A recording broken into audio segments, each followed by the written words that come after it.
ஆண்டவர் எங்கேயும் சபிக்கல.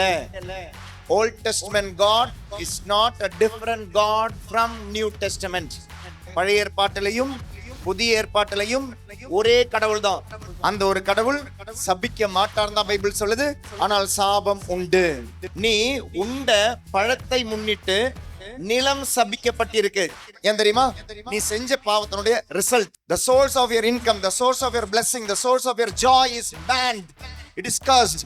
I'm not cursing you. You are not under curse. ஆனா உன்னுடைய சோர்ஸ் கர்ஸ்ல இருக்கு. ஆண்டவர் சொன்னாரு, காயேன் நீ சாபத்துல இல்ல, ஆனா உனக்கு சோர்ஸ் எங்கிருந்து வருதோ அது சாபத்துல இருக்கு. சோர்ஸ் ரிப்பேர் பண்ணா உனக்கு வர ஆசீர்வாதங்கள் அடுத்த தலைமுறைக்கு போகும். மூதாதையருடைய சாபம்.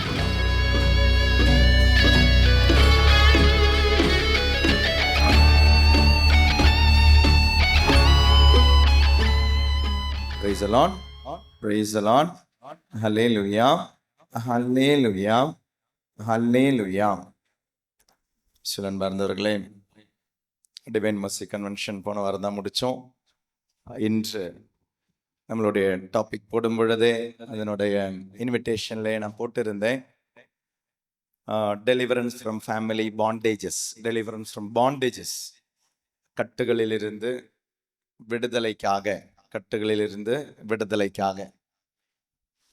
அதற்காக நம்மளுடைய குடும்பங்கள் சில கட்டுகளில் இருக்கலாம், நாம் சில கட்டுகளில் இருக்கலாம். இதெல்லாம் உண்மையா ஃபாதர்? இப்படியெல்லாம் இருக்குமா? சாபம் இருக்காம், சாபம் இருக்காம். ஆண்டவர் சபிப்பாராம், மூதாதையருடைய சாபம் இருக்காம். இதெல்லாமே நம்மளுடைய மனசுல நிறைய கேள்விகள் இருக்கலாம். அதனால இப்போ இதுல அட்டென்ட் பண்றவங்களுக்கும் இது உதவியா இருக்கும். இதற்கு பிறகு கண்டிப்பா யூடியூப் வழியா நிறைய பேர் இதை பார்க்குறாங்க, அவங்களுக்கும் உதவியா இருக்கும். அதனால யூடியூப்ல பார்க்குறவங்களும் பலருக்கும் இதை அனுப்பி கொடுங்க. ஏன்னா பலரும் பல விதமான கட்டுகள்லையும் சாபத்திலையும் தெரிஞ்சோ தெரியாமலும் நம்ம இருக்கிறோம். நம்ம சில வீட்டிலலாம் பார்த்தீங்களா மரணங்கள் தொடர்ந்து நடந்துகிட்டே இருக்கும். சில வீட்டில் கல்யாணம் நடக்கவே நடக்காது. அப்படியே கல்யாணம் நடந்தாலும் சில டைம் அந்த ஆம்பளைங்க தங்க மாட்டாங்க, சில டைம் இறந்துருவாங்க, சில டைம் குழந்தைகள் பிறக்காது. எவ்வளோதான் முயற்சி செஞ்சாலும் பிஸ்னஸ் செஞ்சாலும் முன்னேற மாட்டேங்குது. எவ்வளோதான் சில விஷயங்களை நம்ம ஆசைப்பட்டாலும் நம்மளால நடத்த முடியல, நடக்கல. இப்படி பல கவலைகள், வேதனைகள், சோதனைகள் வாழ்ந்துகிட்டு இருக்கும் பொழுது பிலாசபியில் அழகான ஒரு வார்த்தை இருக்குதுக்கு. ஒயிட் ஹெட் அப்படின்ற ஒரு பிலாசபர் சொல்வாரு, we all are in nexus அப்படின்வார். we all are in a nexus. nexus அப்படின்னு என்ன? நம்ம எல்லாருமே ஒரு சிலந்தி வலையில தான் இருக்கிறோம். நம்ம எல்லாருமே, நமக்கு ஒரு பாஸ்ட் இருக்கு, நமக்கு ஒரு ஃபியூச்சர் இருக்கு. நம்ம வாழ்ற பிரசன்ட் அப்படின்றது ஒரு பிணைப்புல தான் இருக்கு. நமக்கு முன்னால வாழ்ந்தவங்களுடைய வாழ்க்கையும் நம்மளை பாதிக்கும், நாம் வாழ்ற வாழ்க்கை நம்மளை பின்னால இருக்கிறவங்களை பாதிக்கும். ஒரு நெக்ஸஸ்ல தான் நம்ம வாழ்ந்துகிட்டு இருக்கிறோம். ஒரு சிலந்தி வலை தான், அதுல நடுவுல இருக்கிற ஏதோ ஒரு பார்ட் தான் நான். அப்போ நம்மளுடைய பாஸ்டும் நம்மளை பாதிக்குது, நம்மளுடைய வாழ்க்கை நம்மளுடைய ஃபியூச்சரையும் நம்மளோட சேர்ந்தவங்களுடைய ஃபியூச்சரையும் பாதிக்குது. அப்படின்னா நம்ம வாழ வேண்டிய வாழ்க்கை ஒன்று உண்டு. ஸோ அதனால தான் இன்னைக்கு அதை பத்தி யோசிப்போம், சிந்திப்போம். இதனுடைய டாக் உங்களுக்கும் உபகாரமா இருக்கட்டும், இது வழியா யூடியூப்ல பாக்குறவங்களுக்கும் இது உபகாரமா இருக்கட்டும். ஆண்டவர் சபிப்பாரா, சாபம் இருக்கா அப்படின்ற கேள்விக்கு சாபம் இருக்கு, சந்தேகமே கிடையாது. சாபம் என்பது இருக்கு. பைபிள்ல முதல்ல ரெஜிஸ்டர் ஆன சாபம் எங்க இருக்கு? பைபிள்ல முதல்ல ரெஜிஸ்டர் ஆன சாபம் ஆதாமேவாள். என்ன சபிக்கிறார் ஆண்டவர்? யார சபிக்கிறாரு? பாம்பை சபிக்கிறார். எங்க இருக்கு வசனம்? தொடக்க நூல் 3வது அதிகாரம் 14வது திருவசனம். ஆண்டவராகிய கடவுள் பாம்பிடம், நீ இவ்வாறு செய்ததால் கால்நடைகள், காட்டு விலங்குகள் அனைத்திலும் சபிக்கப்பட்டிருப்பாய். உன் வயிற்றினால் ஊர்ந்து உன் வாழ்நாள் எல்லாம் புழுதியை தின்பாய். எப்படி? ஆண்டவராகிய கடவுள் பாம்பிடம். அப்ப ஆண்டவர் பேசினா பாம்பு கேட்கும். பாம்புக்கு காதால கேட்க முடியும். அப்போ ஆண்டவர் பேசினா பாம்பால புரிஞ்சுக்க முடியும். நீ இவ்வாறு செய்ததால் கால்நடைகள் காட்டு விலங்குகள் அனைத்திலும் சபிக்கப்பட்டிருப்பாய். உன் வயிற்றினால் ஊர்ந்து உன் வாழ்நாள் எல்லாம் புழுதியை தின்பாய். இது சாபம் என்றால் 3வது அதிகாரம் 14வது வசனம் சாபம் என்றால் 15வது வசனம் பரிகாரம் வருது. 15வது வசனம், உனக்கும் பெண்ணுக்கும் உன் வித்துக்கும் அவள் வித்துக்கும் இடையே பகையை உண்டாக்குவேன். அவள் வித்து உன் தலையை காயப்படுத்தும், நீ அதன் குதிகால்களை காயப்படுத்துவாய். அப்போ சாபம் வர இடத்திலேயே பரிகாரம் வந்துடுச்சு. ஒரு பாவத்தை நீ செய்ய வச்ச, பாவத்தை செய்ய வச்ச பொழுது அதனுடைய ஒரு சாபம் இருக்கு. அந்த சாபத்துக்கான பரிகாரம், மரத்திலிருந்து ஒருவன் உண்டான், மரத்திலிருந்து உண்ணக்கூடாத கனியை உண்ட பொழுது சபிக்கப்பட்டவனாக மாறுகிறான். இனி இதனுடைய பரிகாரம் எங்க? ஒரு வித்து வரும், பெண்ணிடம் இருந்து ஒரு வித்து வரும், அந்த வித்து தான் பரிகாரம். இது கலாத்தியருக்கு எழுதிய திருமுகத்துல 3வது அதிகாரம் 13வது திருவசனம் எடுத்து வாசிங்க. மரத்தினால், கேட்கல, யாராவது ஒரு ஆள் சத்தமா வாசிங்க.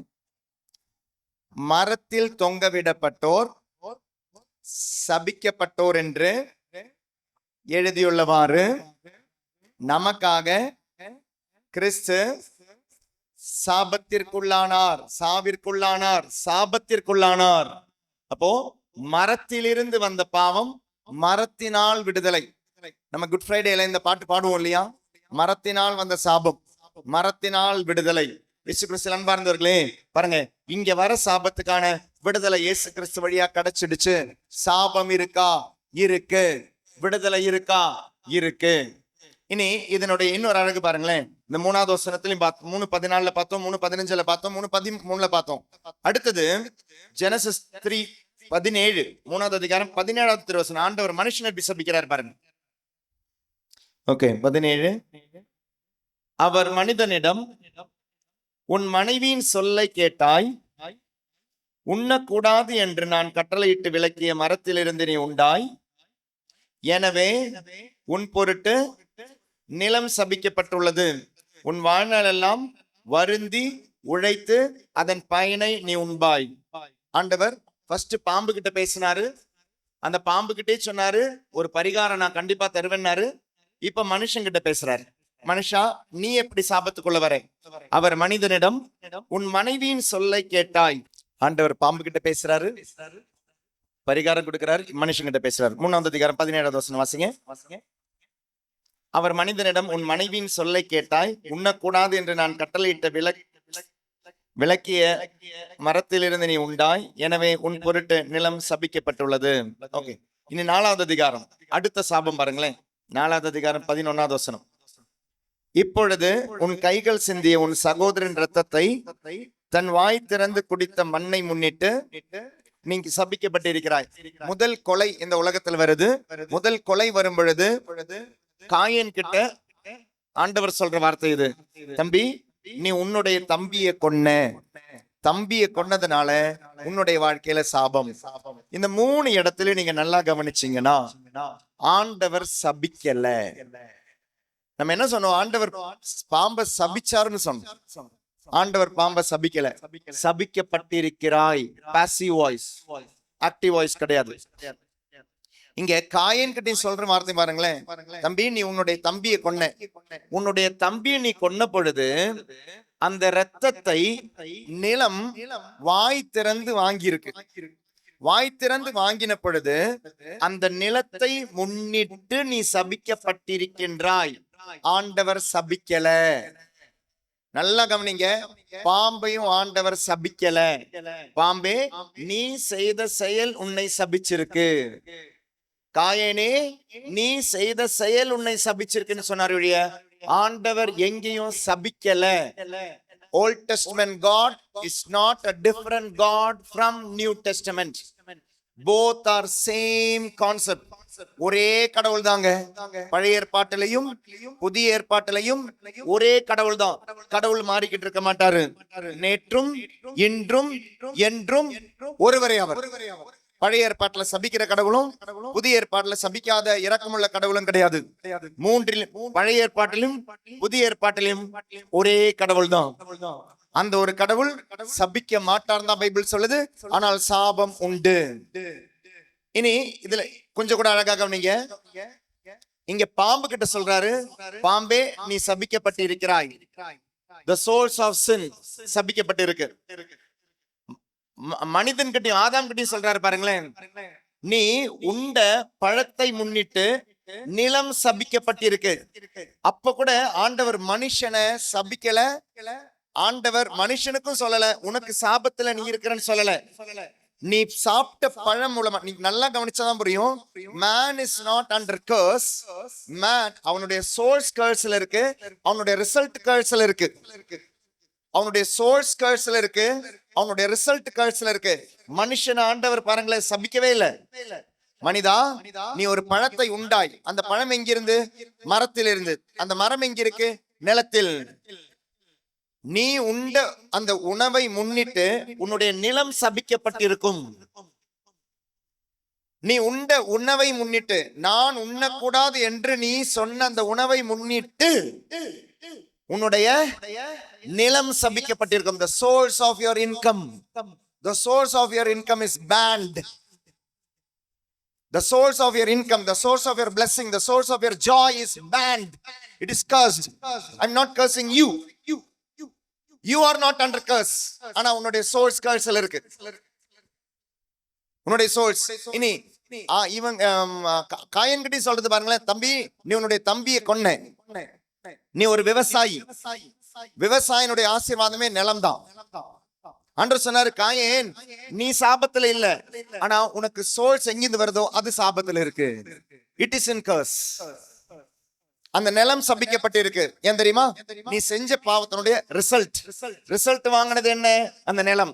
தம்பி அடிச்சு கொன்ன, ரத்தத்தை வாங்கினது நிலம். அதாவது the result of your work is cursed, the source of your blessing is cursed. அப்ப ரிப்பேர் பண்ண வேண்டிய ரெண்டு விஷயம் இருக்கு.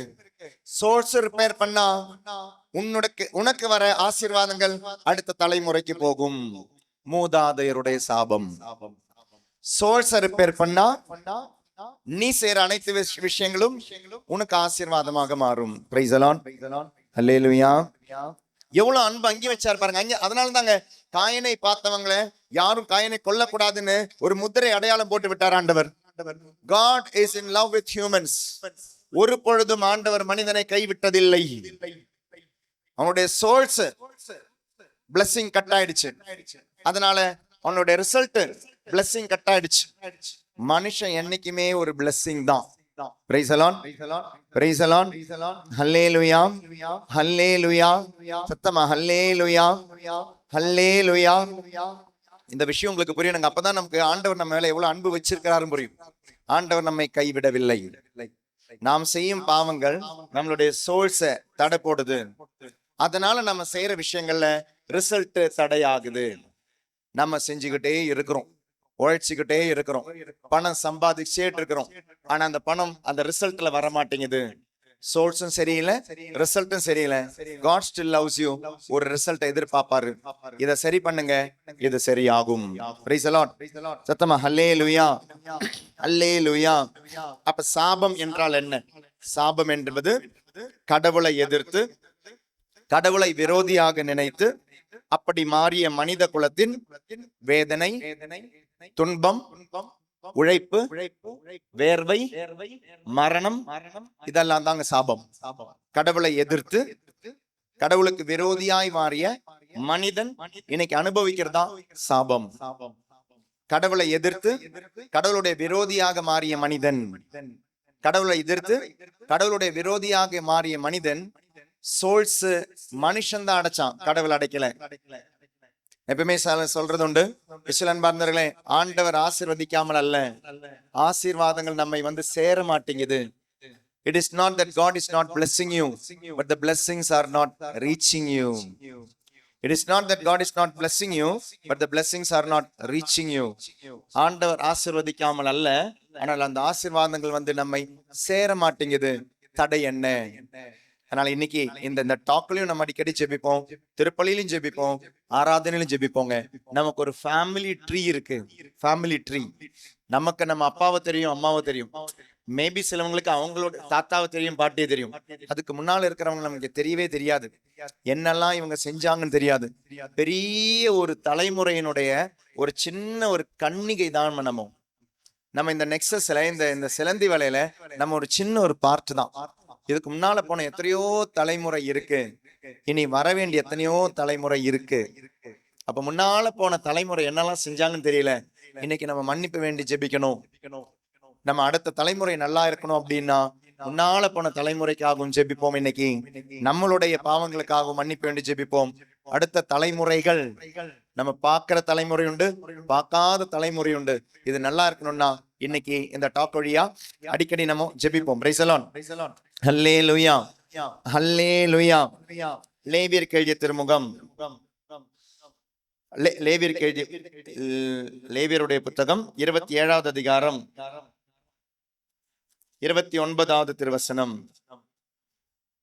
சபிக்கப்பட்ட எவரும் மீட்கப்படலாகாது. அப்ப சாபம் அப்படின்ற வார்த்தை புரிஞ்சுக்கணும். சாபம் அப்படின்ற வார்த்தை என்ன?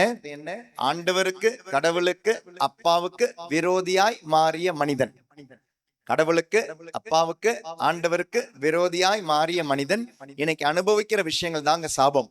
ஆண்டவர் சபிக்கல, ஆனால் நாம் சாபத்தில் இருக்கிறோம். நம்மை சபிப்பது என்ன? நாம் ஆண்டவருக்கு விரோதமாக மாறியது. ஊதாரி பையனுக்கு அப்பா சொத்தை பாதி பிரிச்சு கொடுத்தாரு. ஆனா அவன் பன்னிக்கூட்டுல போய் உட்கார காரணம் அப்பா கிடையாது. ஊதாரி பையனுக்கு அவ்வளவு சொத்தை கொடுத்தாரு. ஆனா பன்னிக்கூட்டுல போய் உட்கார காரணம் அப்பா இல்ல அப்படின்ட்டுதான், ஆண்டவர் இல்ல அப்படின்ட்டுதான், கடவுள் அப்படி இல்லைன்றதுதான். அதாவது சோர்ஸ் அவன் தான் அங்க கட் பண்ணான், அப்பா கிட்ட அவன் தாங்க விலகி போனான். அதனால அவன் செய்த எந்த செயலிலுமே அவன் அபிவிருத்தி ஆகல. ரிசல்ட் கட் ஆயிடுச்சு. சோர்ஸ கட் பண்ணா ரிசல்ட் கட் ஆயிடுச்சு. ஆனா அப்பா அன்னைக்கு அவன் மேல அன்பாதான் இருந்தார்.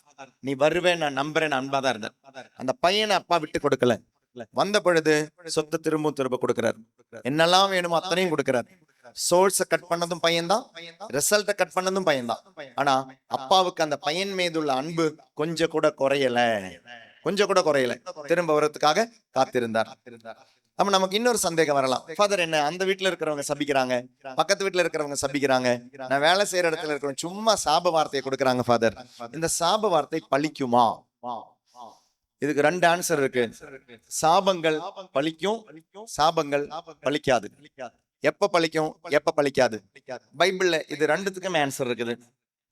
யோசுவாவுடைய புத்தகம் 6வது அதிகாரம் 26வது திருவசனம்.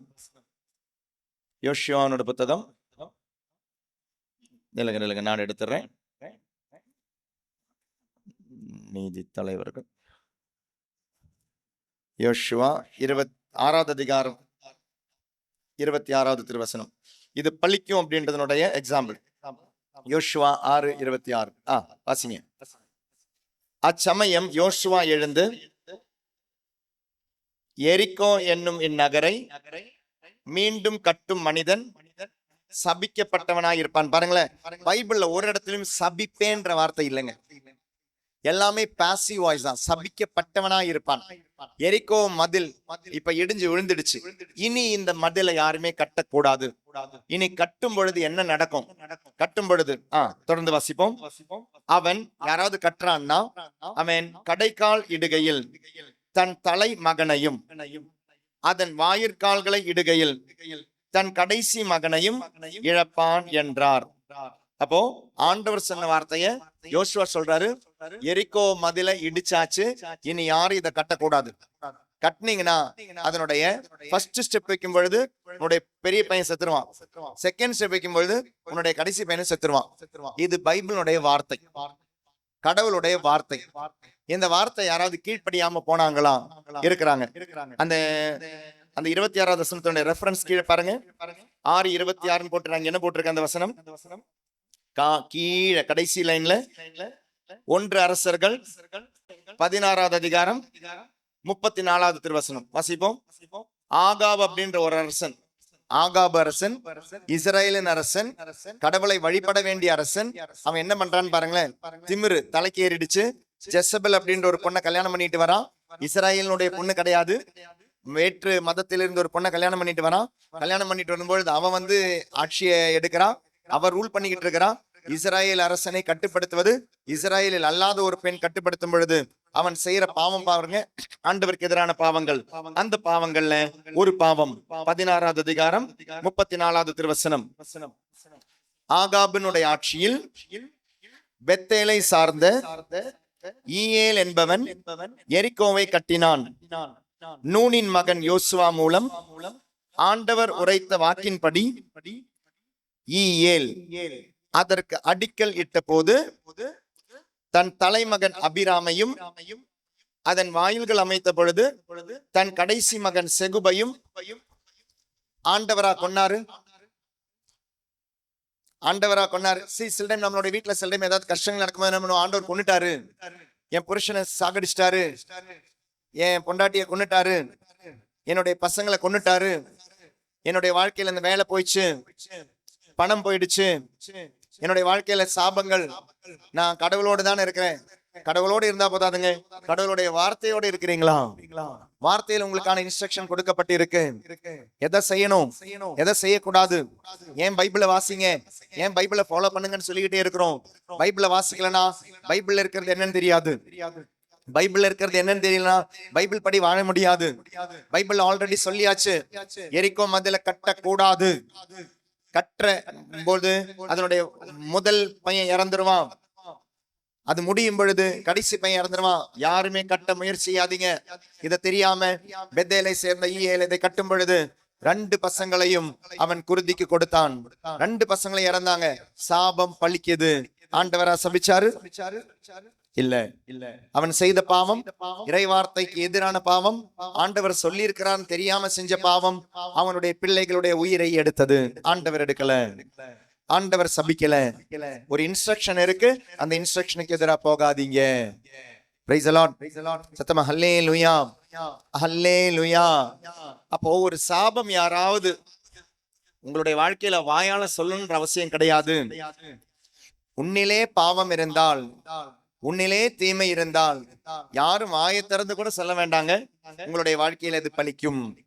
உங்களிடம் அந்த தீமை இருந்தால் யாரும் வாயை திறந்து கூட உங்களை சபிக்க வேண்டாம். ஆனால் நீங்கள் செய்த பாவம் உங்களை தண்டிக்கும். இனி 2வது பாவம் இல்ல சாபம் பலிக்காது. அது எங்க இருக்கு? 1 சாமுவேல் 17வது அதிகாரம் 43வது வசனம். சாபம் பலிக்காது.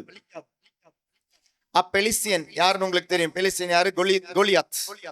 தாவீதை பார்த்து, நீ கோலுடன் என்னிடம் வர நான் என்ன நாயா என்று சொல்லி தன் தெய்வங்களின் பெயரால் அவனை சபிக்க தொடங்கினான்.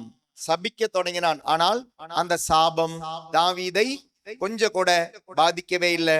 ஏன்னா தாவீதினுடைய பக்கம் பாவம் இல்லை, தாவீதினுடைய பக்கம் தீமை இல்லாததுனால சாபம் பலிக்கல. அப்ப சாபம் பலிக்கிறதும் சாபம் பலிக்காமல் இருக்கிறதும், உங்களுடைய உள்ளத்தில் பாவம் இருக்கா, உங்களுடைய உடலில் பாவம் இருக்கா, உங்களுடைய வாழ்க்கையில பாவம் இருக்கா? கடவுளுடைய விரோதியாக நிற்கும் பொழுது சாபங்கள் பலிக்கும்.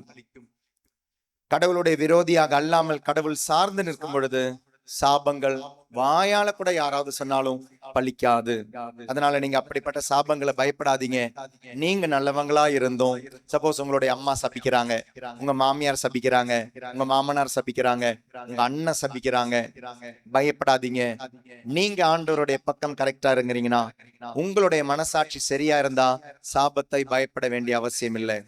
ஆண்டவருடைய முன்னால உங்களுடைய மனசாட்சி சரியா இருக்கா? இது புரிஞ்சுக்காம சொல்ல, ஐயோ அவங்க சபிச்சிட்டாங்களே வருத்தப்படாதீங்க. உங்களுக்கு உள்ளத்தில், உங்களுடைய உடலில், உங்களுடைய ஆன்மாவில் கடவுளுக்கு எதிரான விரோதமான விஷயம் இருந்தால் சாபங்கள் யாரும் வாயை திறந்து கூட செய்ய வேண்டாம், சொல்ல வேண்டாம், அது உங்களுக்கு பலிக்கும். ஆனால் உங்களுடைய உடலிலும் உள்ளத்திலும் ஆன்மாவிலும் நீங்கள் கடவுள் சார்ந்து இருந்தால் ஒரு சாபமும் பலிக்காது, ஒரு சாபமும் பலிக்காது. நீங்க கரெக்ட் பண்ண வேண்டியது உங்களை தான். உங்களுடைய சோர்ஸை, உங்களுடைய ரிசல்ட் தானா அதனுடைய பிளெஸிங்கா மாறும். Praise the Lord. சத்தமா ஹல்லேலூயா, ஹல்லேலூயா. வாதையுந்தன் கூடாரத்தை நெருங்காது மகனே, பொல்லாப்பு நேரிடாது மகனே. வாதை உந்தன் கூடாரத்தை அணுகாது மகனே, பொல்லாப்பு நேரிடாது நேரிடாது மகனே. ஓகே, அப்போ சாபம் பழிக்க காரணம் என்ன? ஒரு பிணைப்பு இருக்கு, ஒரு பிணைப்பு, ஒரு கனெக்ஷன் இருக்கு. எனக்கும் சாபத்துக்கு ஒரு கனெக்ஷன் இருக்கிறதுனாலதான் சாபம் பழிக்குது. இல்லனா சாபம் பழிக்காது. நான் கடவுளுக்கு விரோதியாய் நிற்கும் பொழுது என்னுடைய உடம்பு, நல்லா கவனிங்க, நான் கடவுளுக்கு விரோதியாய் நிற்கும் பொழுது என்னுடைய உடம்பு என்னுடைய மனசுல ஒரு கண்ட்ரோல் பண்ணுது. இந்த கண்ட்ரோல் பாருங்களேன், நம்ம சொல்லுவோம் இல்லையா, சில விஷயங்களை நம்ம கண்ணால பாக்குறோம், கண்ணால பார்த்துட்டு கண்ணில் இருந்து அந்த விஷயம் மறைஞ்சு போனாலும் நம்மளுடைய மனசுல அந்த விஷயம் மறைய மாட்டேங்குது. கண்ணால பாக்குற சில விஷயம் ஒரு பிணைப்பை எங்க கொண்டு வருது? மனசுக்குள்ள கொண்டு வருது. ஒரு அஃபெக்ஷனை எங்க கொண்டு வருது? மனசுல கொண்டு. அது நபர்களாக இருக்கலாம், பொருட்களாக இருக்கலாம், இடங்களாக இருக்கலாம். எப்படியாவது அதை அடைஞ்சே தீரணும். அது ஒரு மனுஷனா இருக்கலாம், ஒரு பொருளா இருக்கலாம், ஒரு இடமா இருக்கலாம். ஒரு பிணைப்பு எங்க வருது? உங்களுடைய உடலுக்கும் உங்களுடைய மனசுக்கும் அந்த நபருக்கும். எப்படியாவது அவர் அடைஞ்சே தீரணும், எப்படியாவது அந்த பொருள் அடைஞ்சே தீரணும், எப்படியாவது அந்த பதவி அடைஞ்சே தீரணும், எப்படியாவது அந்த பணத்தை அடைஞ்சே தீரணும். ஒரு பிணைப்பு. கண்ணால பாக்குறீங்க, கண்ணிலிருந்து போயிடுது, ஆனா மனசால மறக்க முடியல. சத்தமா ஹல்லேலூயா. கடவுள் இருக்க வேண்டிய இடத்துல இப்ப அந்த நபர் இல்ல அந்த பொருள் இல்ல அந்த இடம் இல்ல அந்த பதவி இல்ல அந்த விஷயங்கள் உங்களுடைய மனசுல ஒரு பிணைப்பை உண்டாக்குது. கடவுள் இருக்க வேண்டிய இடத்துல கண்ணால பார்த்த விஷயம் கண்ணு மறந்துடுச்சு, மனசு மறக்கல. காதால கேட்ட சில விஷயம் காது மறந்துடுச்சு, ஆனா மனசு மறக்கல. கையால தொட்ட ஒரு விஷயம் கை மறந்துடுச்சு, அதுல இருந்து நம்ம விலகி வந்துட்டோம், ஆனா மனசு மறக்கல. அப்புறம் என்ன? ஐம்புலன்கள், காது, நாக்கால ருசிச்ச ஒரு விஷயம் அங்கிருந்து வந்திருப்போம், ஆனா அதுல இருந்து நம்மளால வெளியே வர முடியல, மனசால மறக்க முடியல. அதனாலதான் நாங்க திரும்ப திரும்ப அந்த பாவத்துக்கு போறோம். திரும்ப திரும்ப அந்த குடி பழக்கமா இருக்கலாம், சிகரெட் பழக்கமா இருக்கலாம், போதை பழக்கமா இருக்கலாம், விபச்சார பழக்கமா இருக்கலாம், பொய் பேசுற பழக்கமா இருக்கலாம், கோபப்படுறதா இருக்கலாம், வெறுப்பு காமிக்கிறதா இருக்கலாம். பலவிதமான பாவங்கள் எங்கே பிணைஞ்சிருக்கு பாருங்களேன். எங்கே பிணைஞ்சிருக்கு? உங்களுடைய உடம்பு உங்களுடைய மனசு ஒரு நபரோட பிணைஞ்சிருக்கு. காதல் உறவுகள், திருமணத்திற்கு அப்பாற்பட்ட உறவுகள், அப்பா அம்மாவுக்கு தெரியாத உறவுகள், இந்த உறவுகள்ல பிணைஞ்சிருக்கு. நபர்களோடு, இடங்களோடு. உங்களுக்கு நிறைய இடங்கள் இருக்கலாம். அங்கே ஒரு வீடு இருக்கலாம், இங்க ஒரு வீடு இருக்கலாம், இன்னொரு வீடு, அந்த நிலம் இருக்கலாம், இந்த நிலம் இருக்கலாம். இருந்தாலும் வாங்கி வாங்கி போடுறது. ஒரு கார் இருக்கலாம், 2 கார் இருக்கலாம், இருந்தும் அடுத்த ஒரு காரு. இந்த பொருட்கள் அந்த பொருட்கள் பிணைஞ்சு இருக்குது. எவ்வளவு பைக் வாங்கினாலும் பத்த மாட்டேங்குது, எவ்வளவு பொருள் வாங்கினாலும் பத்த மாட்டேங்குது, எவ்வளவு ட்ரெஸ் வாங்கினாலும் பத்த மாட்டேங்குது, பிணைஞ்சு இருக்குது. கண்ணிலிருந்து போச்சு. இருந்தாலும் கிறிஸ்துமஸ்க்கு போகும்போது சில டைம் எல்லாம் அப்படிதான் நடக்கும். நாங்க சின்ன எனக்கு ஷர்ட் பேண்ட்ஸ் எல்லாம் வாங்க மாட்டோம், பிட் பீஸ் தான் வாங்கிட்டு வருவோம். ஷர்ட் பிட்டு, பேண்ட் பிட்டு தான் அன்னைக்கெல்லாம் வாங்கிட்டு வருவோம். அப்ப ஆனா கடையில போட்டுக்கிட்டே இருப்பாங்க செலக்ஷனுக்காக. நமக்கு அதுவும் பிடிக்கும், இதுவும் பிடிக்கும், இதுவும் பிடிக்கும். கடைசியில் ஒன்னு எடுத்துட்டு வந்துருவோம். எதை எடுத்துட்டு வந்தோமோ அது மட்டும் நமக்கு பிடிக்காது. எதை நம்ம கையில காசு கொடுத்துட்டு வந்தோமோ வாங்கினோமோ அது மட்டும் பிடிக்காது. வீட்டுக்கு அந்த வர்ற வழியிலையும் வந்த பிறகையும் அது நல்லா இருந்திருக்கும்ல, அதுவே வாங்கி இருந்திருக்கால. அடுத்த நாள் நீங்க கண்டிப்பா கடைக்கு போவீங்க, ஒரு சுடிதார் வாங்கிட்டு வந்துட்டு, இதெல்லாம் நடக்கிற விஷயம் தான். வீட்டுல வாங்கிட்டு வந்திருப்பீங்க, ஒரு புடவை வாங்கிட்டு வந்திருப்பீங்க, நாளைக்கு அதை மாத்திர வர்ற அந்த பிணைப்பு போகவே போகாது. இனி மாத்திட்டு வந்த பிறகு அதுவே நல்லா இருந்தது. இதான் பிணைப்பு. Your affection, you are affected, you are affected. உங்களுடைய மனசு அஃபெக்ட் ஆயிடுச்சுங்க. உடம்போட இதெல்லாம் நான் ஃபவுண்டேஷன் போட்டுக்கிட்டு இருக்கிறேன். மூன்றாவதுடைய பாவத்துக்கு வரும்பொழுது இதெல்லாமே நம்ம அப்ளை பண்ணுவோம். தியரியை ஃபர்ஸ்ட் முடிச்சிடலாம், பிராக்டிகலுக்கு வருவோம். Praise the Lord, praise the Lord, hallelujah, hallelujah. Mind is affected by a person. இது எல்லாமே பாவத்துல, காயத்துல, பயத்தினுடைய பேக்ரவுண்ட் இதுக்கு எல்லாமே இருக்கு. அதனால ஃபர்ஸ்ட் தியரியை முடிச்சிட்டோம்னா மூதாதையருடைய பாவ பட்டியலுக்கு வரும் பொழுது நமக்கு ஈஸியா இருக்கும் அப்ளை பண்றதுக்காக. அதனால நல்லா கவனிங்க, நம்ம அஃபெக்ட் ஆகுது, நம்மளுடைய உடம்பு அஃபெக்ட் ஆகுது, நம்மளுடைய மனசு அஃபெக்ட் ஆகுது. கண்ணிலிருந்து விலகினாலும் அந்த மனுஷனிலிருந்து நம்மளால விலக முடியல, கண்ணிலிருந்து விலகினாலும் அந்த பொருளிலிருந்து நம்மளால விலக முடியல, கண்ணிலிருந்து விலகினாலும் அந்த இடத்திலிருந்து விலக முடியல, அந்த கண்ணிலிருந்து விலகினாலும் அந்த சேரிலிருந்து அந்த பொசிஷன்ல இருந்து விலக முடியல. பிணைப்பு. We are affected. Our body is affected. Our mind is affected. Praise the Lord. Hallelujah. Hallelujah. ஆண்டவர் விடுதலை தர வந்தவருங்க. ஆனா நம்ம என்ன இருக்கிறோம்? We are bonded now. ஒரு பாண்டேஜ் குள்ள வந்துட்டோம். God came to deliver you. ஆனா நம்ம ஒரு பாண்டேஜ் குள்ள வந்துட்டோம். ஏவாள் அந்த பழத்தை பார்த்த பொழுது கண்ணுக்கு அது நல்லா இருந்தது. She is affected. கண்ணால பார்த்த விஷயம் அது முதல் டைமா பார்த்திருப்பாங்க. டெய்லியும் போய் பார்த்துட்டு வந்திருப்பாங்க. தூங்கும் போதெல்லாம் கனவுல வந்துகிட்டே இருந்திருக்கும். அந்த பழம் சாப்பிடுற மாதிரி எல்லாம் வந்திருக்கும். அந்த பழத்தை மட்டும் ஆண்டவர் சாப்பிடக்கூடாதுன்னு சொன்னாரு. அப்ப கனவுல இது மனசுல வந்துகிட்டே இருந்திருக்கும். அஃபெக்டட், பாடி அஃபெக்ட் ஆயிடுச்சு. பாருங்க, சாபம் மெதுவா தாங்க உள்ள வருது. ஒரே அடிக்கா பாவம் நுழையாது, ஒரே அடியா சாபமும் நுழையல. மெதுவா வந்த சாபம், மெதுவா வந்த பாவம். இப்படி என்னுடைய உடலும் என்னுடைய மனசும் எங்கேயோ ஒரு இடத்துல கொக்கி மாட்டி வச்சுக்கிச்சு. அந்த கொக்கி எனக்கு இன்னைக்கு சாபமா வரும். என்னுடைய வேதனை, என்னுடைய துன்பங்கள், என்னுடைய வேர்வை, என்னுடைய உழைப்பு, என்னுடைய மரணத்திற்கு காரணமாகும் சாபங்கள் ஆரம்பிப்பது சின்ன சின்ன இணைப்புகளால். சின்ன ஒரு கொக்கி போடுறது. கழுகு இந்த உலகத்திலே பெருசா உயரமா பறக்கிற ஒரு பறவை கேட்டீங்கன்னா கழுகு ரொம்ப உயரமா பறக்கும். சப்போஸ் அந்த கழுகு எங்கேயாவது மாட்டி நம்மளுடைய கையில மாட்டிடுச்சுன்னா ஒரு சின்ன ஒரு கயிறு போதுங்க, இங்க கட்டி வச்சிடலாம். அந்த கழுகு உயரத்தில் பறக்கக்கூடிய கழுகை கூட ஒரு சின்ன கயிறுல இங்க கட்டி வச்சிடலாம். ரொம்ப பவர்ஃபுல்லான யானை, இடிச்சு தள்ளி எல்லாத்தையும் இடிச்சுட்டு போயிடும். ஆனா அந்த யானைய ஒரே ஒரு சங்கிலியால கட்டி வச்சிடலாம், ஒரே ஒரு குச்சியால இல்லையா? அந்த யானைக்கு மேல உட்காந்துட்டு பாரு, என்ன சொல்லுவாங்க? பாகன். ஓகே, பாப்பான் அப்படின்னுவாங்க மலையாளத்துல. ஓகே, பாகன். யானை 100 கிலோ இருக்கும், இந்த மனுஷன் 30 கிலோ கூட இருக்க மாட்டாரு. யானையோட எந்த பாகனும் குண்டாவே இருக்க மாட்டாரு. பாத்தீங்கன்னா அப்படியே ஒரு ஒல்லியா தான் இருப்பாங்க. அந்த 30 கிலோ 500 கிலோவை கண்ட்ரோல் பண்ணுது ஒரே ஒரு குச்சியால. யோசிச்சு பாருங்க. It can be controlled. It can control. அப்ப வல்லமையான மனிதன், கடவுளுடைய மகன் இன்னைக்கு கண்ட்ரோல் ஆகிறது தெரியுமா? சில அஃபெக்ஷன்ஸ்ல போய் மாட்டிக்கிட்டு, அந்த பாபம் இன்னைக்கு நமக்கு சாபமா நிக்கு. இது முன்னால நமக்கு போனவங்க இது மாதிரி சாபமா நமக்கு நிறைய வச்சுட்டு போயிருக்கிறாங்க. என்னுடைய அப்பா, என்னுடைய அம்மா, என்னுடைய தாத்தா, என்னுடைய பாட்டி, அவங்க வாழ்ந்த வாழ்க்கை, அவங்க இச்சைக்குரிய வாழ்ந்த வாழ்க்கையால அவங்க செஞ்ச மந்திரங்கள், அவங்க செஞ்ச தந்திரங்கள், அவங்க போட்ட கட்டுகள், அவங்க போட்ட கயிறுகள், அவங்க செஞ்ச சில விஷயங்கள், அவங்களுடைய மூட நம்பிக்கைகள் இன்னைக்கு நம்மளை பாதிச்சுட்டு இருக்கலாம். வாய்ப்பு இருக்கு எல்லாமே. பலருடைய பாவங்களுடைய சாபங்களை இன்னைக்கு நம்ம வாழ்ந்துகிட்டு இருக்கலாம். நம்மளுடைய பாவங்களுடைய சாபங்களை இனி அடுத்த தலைமுறை வாழக்கூடாது. அதனாலதான் இந்த ஃபவுண்டேஷன். Price the Lord. சத்தமா ஹல்லேலூயா, ஹல்லேலூயா, ஹல்லேலூயா, ஹல்லேலூயா. நம்மளுடைய உணர்வுகள், நம்மளுடைய சிந்தனைகள், நம்மளுடைய சுதந்திரம் ஒரு பிணைப்புல நின்னு நம்மளுடைய உணர்வுகள் ஃபுல்லா இதோடு சேர்ந்து போகுது, நம்மளுடைய சிந்தனை ஃபுல்லா இதோட சேர்ந்து போகுது, நம்மளுடைய சுதந்திரம் ஃபுல்லா இதோட சேர்ந்து போகுது. எதோட சேர்ந்து போகுது? எதனுடைய பிணைப்பில் நீங்க இருக்கிறீங்களோ அது செய்யற வர விட மாட்டீங்க, அதை பேசுற வர விட மாட்டீங்க, அதை சொல்ற வர விட மாட்டீங்க, அந்த இடத்தை வாங்குற வர விட மாட்டீங்க, அந்த பதவியில் உட்கார்ற வர விட மாட்டீங்க.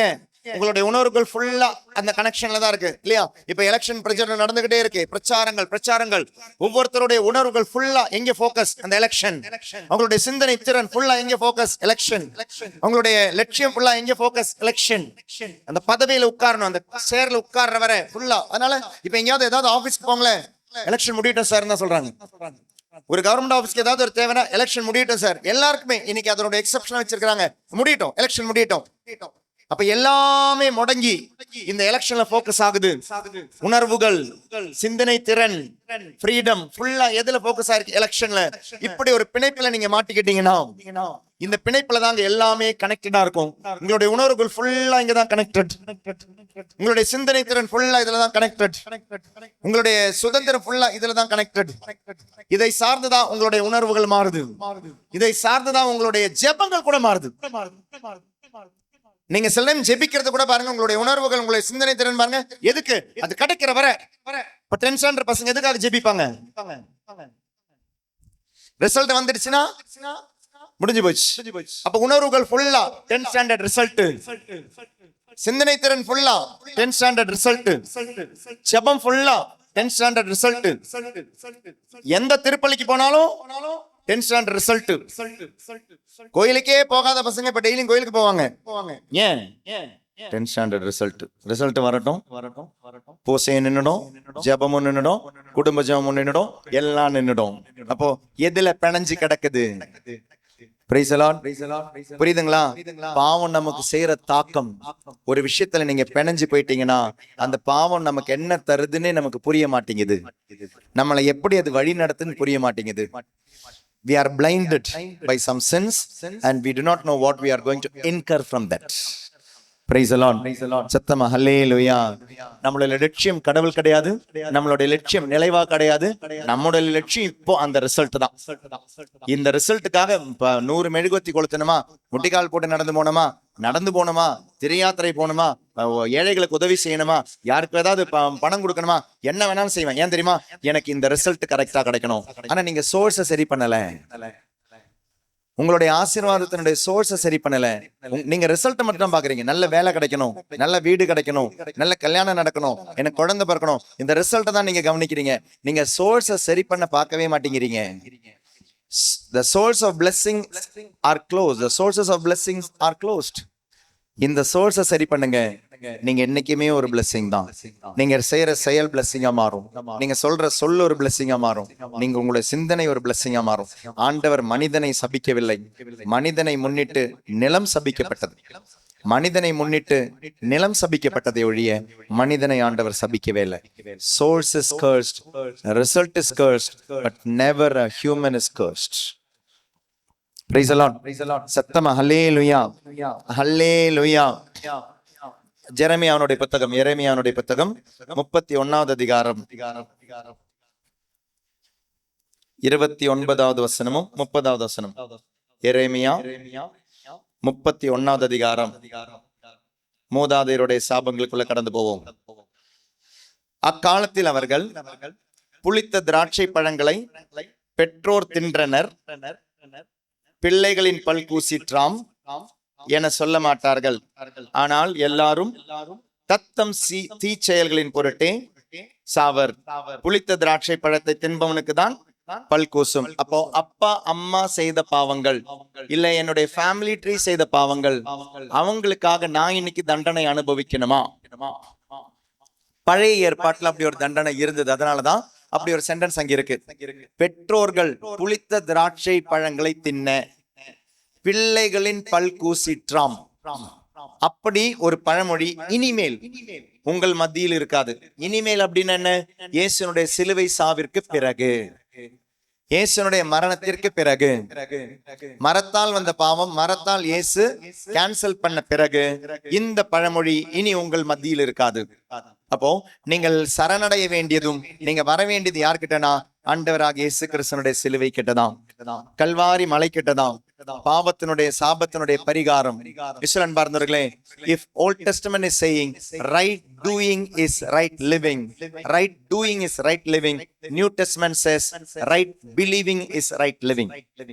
Old Testamentல right doing is right living, New Testamentல புதிய ஏற்பாட்டுல right believing is right living. நல்ல செயல்கள் நல்ல வாழ்க்கையை தரும், ஆசீர்வாதமான வாழ்க்கையை தரும் என்பது பழைய ஏற்பாடு என்றால், ஆண்டவரை நம்புவது உனக்கு நல்ல ஆசீர்வாதமான வாழ்க்கையை தரும் என்பதுதான் புதிய ஏற்பாடு. பாவத்திலிருந்து சாபத்திலிருந்து விடுதலை உண்டு. அது இயேசு கிறிஸ்துவினுடைய சிலுவையில் உண்டு. அந்த சிலுவை கிட்ட வாங்க, அந்த சிலுவை உங்களுக்கு விடுதலை தரும். இனி சாபங்கள் வர வழிகள், பைபிள் சொல்ற வழிகள், எப்படியெல்லாம் சாபங்கள் கடந்து வருது வாழ்க்கையில. இது இணைச்சட்ட நூலுக்கு எடுப்போம். இணைச்சட்ட நூல்ல 27வது அதிகாரம் ஃபுல்லாவே எங்கெல்லாம் சாபங்கள் வருது, எப்படியெல்லாம் சாபங்கள் வந்திருக்கு. உங்களுடைய மூதாதையருடைய பட்டியல் வழியா நிறைய சாபங்கள் வந்திருக்கும். இந்த சாபங்கள் எனக்கு தெரியாது இல்லையா, எனக்கு தெரியாது. எங்க அப்பா, எங்க அம்மா, என்னுடைய தாத்தா, என்னுடைய பாட்டி இப்படி எல்லாம் இருந்திருக்கிறாங்களான்னு தெரியாது. ஆனா இருந்திருக்கலாம், வாய்ப்புண்டு. இணைச்சட்டம் 27வது அதிகாரம் ஒவ்வொன்னா நான் வாசிக்கிறேன், நீங்க கேளுங்க. ஒவ்வொன்றுத்துக்கும் நம்ம என்ன சொல்லுவோம், இது முடியும் பொழுது என்ன சொல்லுவோம்னா, தந்தைக்கும் மகனுக்கும் தூய ஆவியானவருக்கும் ஆட்சி உண்டாகும்னு சொல்லி ஒவ்வொரு சாபத்திலிருந்து விடுதலைக்காக கேட்போம். ஏன்னா நாம் இன்று யாருடைய வாழ்க்கையோ வாழ்ந்துகிட்டு இருக்கிறோங்க. ஆண்டவர் வந்து விடுதலை பயணத்துல சொல்றாரு இல்லையா, இங்க 20வது அதிகாரத்துல 5வது வசனத்தை சொல்லுவாரு, நான் 4, 5, 6 தலைமுறை வரை தண்டித்து தீர்ப்பேன் அப்படின்றார். அப்ப நமக்கு தோணும், என்ன ஒரு ஆண்டவர்ரா, இவ்வளவு கோவக்காரரா, இவ்வளவு கோவக்காரர் ஆண்டவர். அதை எடுத்து வாசிச்சு பார்த்துட்டு இதுக்கு வருவோமா, இங்க கை வச்சுக்கோங்க, திரும்ப வருவோம் இதுக்கு. விடுதலை பயணம் 20வது அதிகாரம் கட்டளையை கொடுக்கும் பொழுது 4வது வசனத்திலிருந்து வாசிக்கிறேன். மேலே விண்ணிலும் கீழே மண்ணிலும் பூமிக்கடியே நீர்த்திரளிலும். Exodus chapter 20 verse 4 onwards, 4 and 5. மேலே விண்ணிலும் கீழே மண்ணிலும் பூமிக்கடியே நீர்த்திரளிலும் உள்ள யாதொன்றின் சிலையையோ ஓவியத்தையோ நீ உருவாக்க வேண்டாம். நீ அவற்றை வழிபடவோ அவற்றிற்கு பணிவிடை புரியவோ வேண்டாம். ஏனெனில் உன் கடவுளும் ஆண்டவருமாகிய நான் இதை சகித்துக் கொள்ள மாட்டேன். என்னை புறக்கணிக்கும் மூதாதையரின் பாவங்களை பிள்ளைகள் மேல் 3ஆம் 4ஆம் தலைமுறை வரை தண்டித்து தீர்ப்பேன். மாறாக என் மீது அன்பு கூர்ந்து என் விதிமுறைகளை கடைபிடிப்போருக்கு 1000 தலைமுறைக்கும் பேரன்பு காட்டுவேன். எத்தனை தலைமுறை தண்டிப்பாரு? 3ஆம் 4ஆம் தலைமுறை வரை தண்டித்து தீர்ப்பேன். சபிப்பேன் சொல்லலங்க, தண்டித்து தீர்ப்பேன். தண்டிப்பேன் சொல்லங்க, தண்டித்து தீர்ப்பேன். தண்டித்து தீர்ப்பேன். அதனால நம்மளுடைய மூதாதையருடைய பாவங்கள் வழியா வர பாவங்களும் நம்மையும் தொடரலாம். மூதாதையரின் பாவங்கள், உங்களுடைய அப்பா, உங்களுடைய அம்மா, உங்களுடைய மூதாதையர், தாத்தா, பாட்டி, சில பாவங்கள் உங்களையும் தொடரலாம். ஏன்னா அவங்க ஒரு கேட் ஓபன் பண்ணி வச்சிருக்கிறாங்க, ஒரு பாவத்துக்கான கேட்டை. இதுவரை அந்த மூடப்படவில்லை என்றால் அந்த பாவம் தொடரலாம். நம்ம தான் பாவ சங்கீர்த்தனம் செய்யறோமே. பாவ சங்கீர்த்தனம் உங்களுக்கு பாவங்களிலிருந்து மன்னிப்பையும் விடுதலையும் தரும். But the door is still open because you live in human flesh. மனித சரீரத்தில் வாழ்ந்து கொண்டிருப்பதால் இந்த பிணைப்பு எப்பவுமே நடந்துகிட்டு இருக்கும். பிணைப்பு, என்னுடைய சரீரம் ஒரு நபரோடு, என்னுடைய சரீரம் ஒரு பொருளோடு, என்னுடைய சரீரம் ஒரு இடத்தோடு, ஒரு இச்சையோடு என்னைக்குமே ஒரு பிணைப்புல இருக்கும். அதனால எந்த பாவத்திலிருந்தோ சாபத்திலிருந்து விடுதலை கிடைச்சாலும் பாவ சங்கீர்த்தனத்துல திரும்ப இந்த டோர் ஓபன் ஆயிருந்தா, இந்த பாவத்தினுடைய டோர் ஓபன் ஆயிருந்தா திரும்ப இந்த பாவம் உங்களையும் தொடரும், உங்களுடைய பிள்ளைகளையும் தொடரும். அதனாலதான் ஆண்டவர் சொல்றாரு, ஒரு பாவம் அதனுடைய சாபம் அதனுடைய தண்டித்து நான் தீர்த்திடுவேன் 3-4 தலைமுறை வரை. ஆனால் என்னுடைய ஆசீர்வாதம், நீங்க செய்யற ஒரு நல்ல விஷயம், அந்த ஆசீர்வாதம் எத்தனை தலைமுறை வரை போகுமா? 1000 தலைமுறை. நீங்க செய்யற ஒரு கெட்ட விஷயம் எத்தனை தலைமுறை வரை தண்டித்து தீர்க்கப்படும்? 3-4. ஆனா நீங்க செய்யற சின்ன ஒரு நல்ல விஷயம் 1000 தலைமுறை வரை ஆண்டவர் ஆசீர்வதிப்பார். Praise the Lord. Praise the Lord. இனி இந்த சென்டென்ஸ் இப்படி வாசிக்காதீங்க. இது வாசிங்கன்னா ஆண்டவர் ரொம்ப கோவக்காரன்னு தோணும். ஆனா அதை கொஞ்சம் பாசமா வாசி பாருங்களேன். கொஞ்சம் அதனுடைய டோன் மாத்தி வாசிச்சு பாத்தீங்கன்னா உங்களுக்கு தெரியும். நீ அவற்றை வழிபடவோ அவற்றிற்கு பணிவிடை புரியவோ வேண்டாம். தம்பி, பாப்பா, செய்யாதமா, செய்யாதப்பா. ஏனெனில் உன் கடவுளும் ஆண்டவருமாகிய நான் இதை சகித்துக் கொள்ள மாட்டேன். அது நல்லதில்லை. என்னை புறக்கணிக்கும் மூதாதையரின் பாவங்களை பிள்ளைகள் மேல் 3ஆம் 4ஆம் தலைமுறை வரை நான் அதை தண்டித்து தீர்ப்பேன். தண்டித்து தீர்ப்பேன். நான் முடிச்சிடுவேன். அதை நான் அதுக்கு அடுத்தது இழுத்துட்டு போக மாட்டேன் அப்படின்றார். அது பாவங்களுக்கு கடந்து வருவோமா? டியூட்ரானமி ஃபேன் ஆஃப்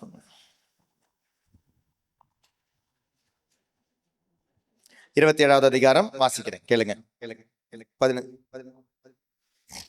15வது வசனத்திலிருந்து ஒவ்வொன்னா பார்ப்போம்.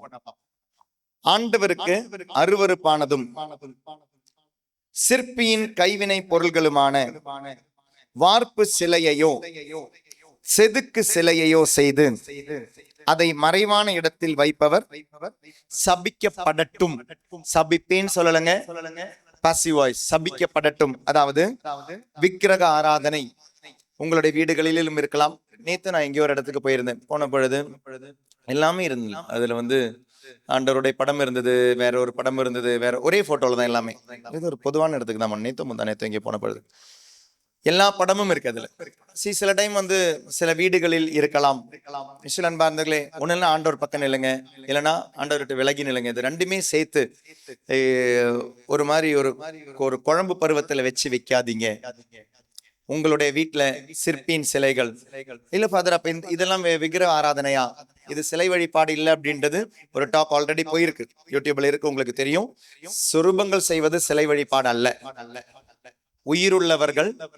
உயிருள்ளவர்களுடைய சொரூபத்தையோ இல்லைனா படங்களையோ ஓவியங்களையோ வைப்பது அது அவர்களுடைய நினைவு சின்னமே ஒழிய இல்லாதவர்கள் அல்ல. அன்னை மரியாள் இருப்பவர்கள், புனிதர்கள் இருப்பவர்கள், ஆண்டவராகிய இந்த உயிர் தாண்டவருடைய இருப்பதனுடைய நினைவு சின்னம் இது.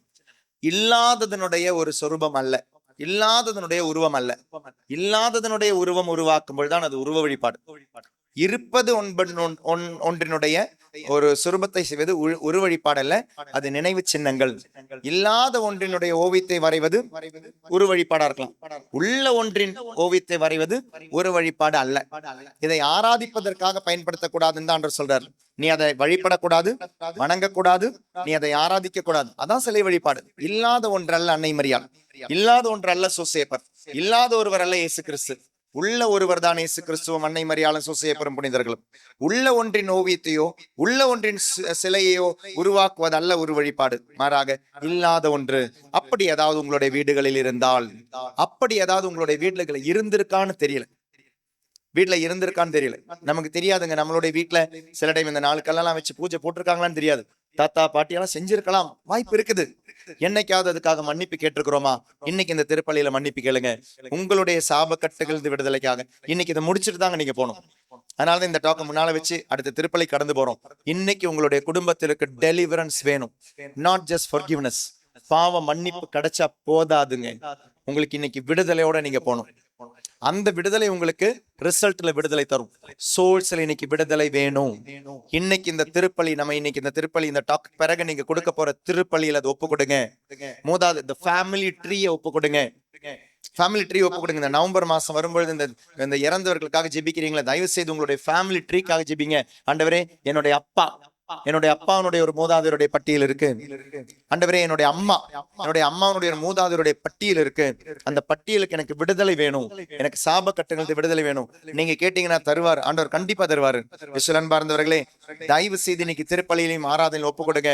விடுதலை வேண்டும், திருப்பலியில் ஒப்பு கொடுங்க, கண்டிப்பா கிடைக்கும். அப்ப முதல் பாவக்கட்டு வர்ற இடம், நீங்கள் வேற்று அந்த சிற்பி செய்த கைவினை பொருட்களை வார்ப்பு சிலையை வைத்தால் மன்னிப்பு கேட்போமா? ஆண்டவருக்கு மாட்சியை கொடுத்து தந்தைக்கும் மகனுக்கும் தூய ஆவியானவருக்கும் மாட்சி உண்டாவதாக, தொடக்கத்தில் இருந்தது போல இப்பொழுதும் எப்பொழுதும் என்றென்றும் இருப்பதாக, ஆமென்.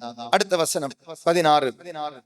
தம் தந்தையையோ தாயையோ பழிக்கிறவர் சபிக்கப்படட்டும். உடனே மக்கள் அனைவரும் அப்படியாகட்டும். தந்தையையோ தாயையோ சபிப்பவர் சபிக்கப்படட்டும். உங்க அப்பா, உங்க அம்மா, உங்க மாமனார், உங்க மாமியார், இல்ல அந்த இடத்துல இருக்கிறவங்க பெரியவங்க, இந்த இடத்துல இருக்கிறவங்களை நீங்க சபிச்சிருக்கீங்களா? அவங்க இறக்கணும்னு நினைச்சிருக்கீங்களா? அவங்க உயிரோடு இருக்கிறது உங்களுக்கு ஒரு பாரமா இன்னைக்கு இருக்கா?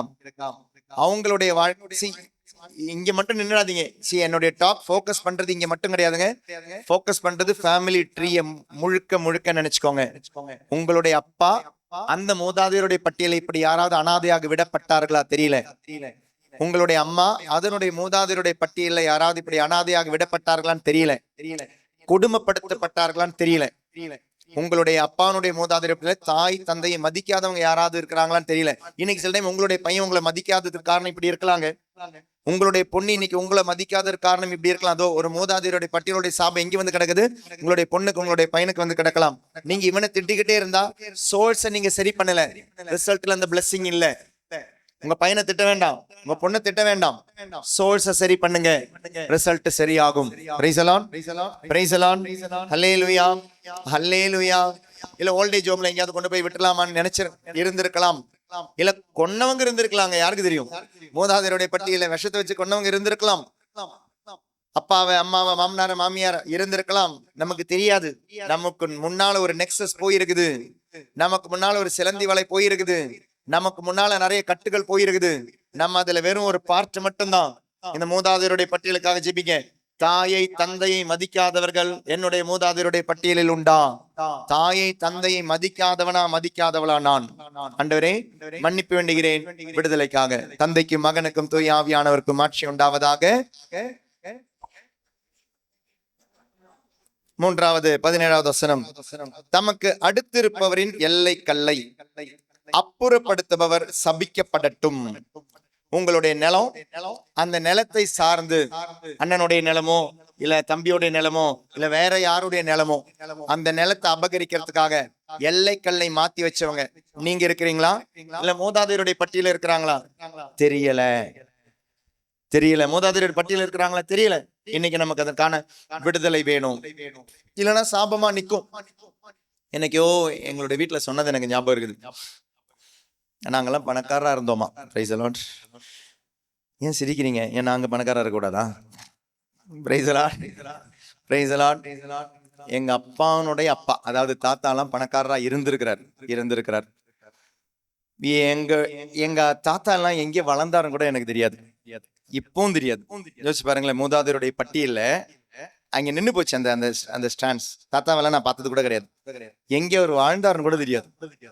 அவர் எங்க இது வந்து எங்களுடைய பெரிய பெரிய பெரியப்பா அவங்களுடைய பசங்களுக்கு எல்லாம் தெரியும், இருந்தாலும் எக்ஸாக்ட் இடம் எல்லாம் தெரியாது. அப்ப கேள்விப்பட்டிருக்கிறேன், அப்பாவுக்கு அதாவது தாத்தாவுக்கு ஒரு நிலம் எல்லாம் இருந்திருக்கு, கூட்டு குடும்பம் எல்லாம் வாழ்ந்திருக்காங்க, அண்ணன் தம்பிங்களாம். அப்படி வாழ்ந்த பொழுது தாத்தா வந்து கணக்கு வழக்கெல்லாம் பார்த்துக்க மாட்டாரு, அது யாரோ தம்பி தான் பார்த்துட்டு இருந்திருக்கிறார் போல இருக்கு, தாத்தாவுடைய தம்பி. அவங்களும் எத்தனை பேரெல்லாம் எனக்கு தெரியாது.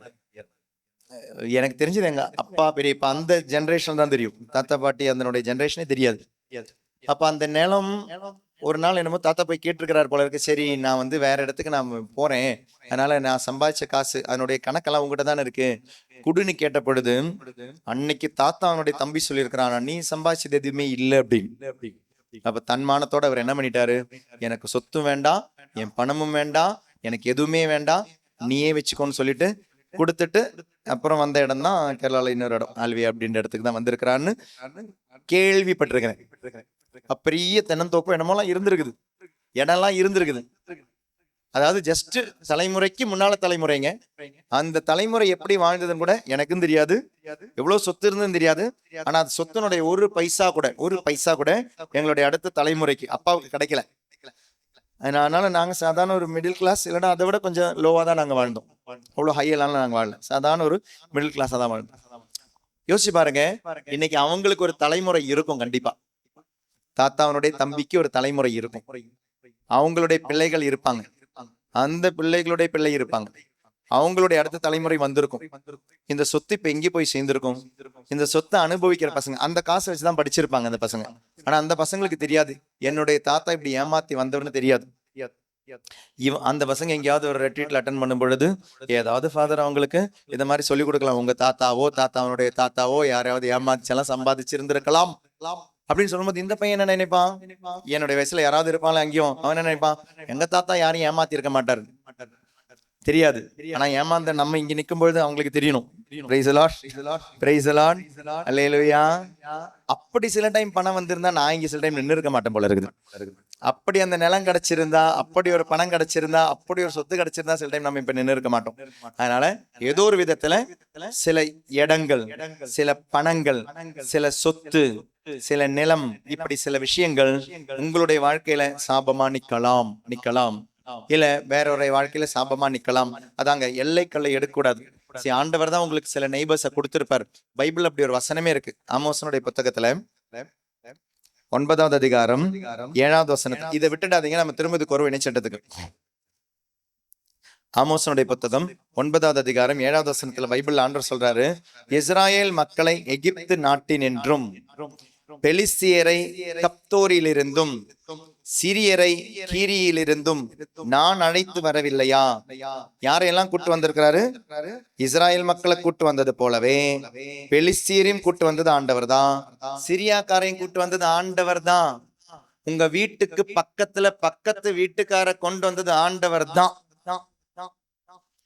உங்களுடைய வீட்டுல வாடகைக்கு சில டைம் கொண்டு வந்தது ஆண்டவரா இருக்கலாம், வாடகைக்கு ஆளை கொண்டு வந்தது ஆண்டவரா இருக்கலாம். இந்த பெலிஸ்தியர் அப்படின்றவங்க இந்த இஸ்ராயேல் மக்களுக்கு என்னைக்கும் தொந்தரவு கொடுத்துக்கிட்டே இருந்த மக்கள். ஆனா தொந்தரவு கொடுத்த மக்களை பக்கத்து வீட்டுல கொண்டு வந்துச்சது யாரு? இஸ்ராயேல் மக்களுடைய பக்கத்து வீட்டுல கொண்டு வந்துச்சு யாரு? ஆண்டவர் தான். Praise the lord, praise the lord. பெலிஸ்தியரை கொண்டு வந்து இஸ்ராயேல் மக்களுடைய வீட்டுக்கு பக்கத்துல வச்சதே ஆண்டவர் தான். தொந்தரவு கொடுக்கறதுக்கு சில டைம் ஆண்டவர் சிலவங்களை கொண்டு வந்து வைக்கலாம். Price the lord, hallelujah. Neighbours சில டைம் ஆண்டவருடைய ஆசீர்வாதமாக இருக்கலாம்.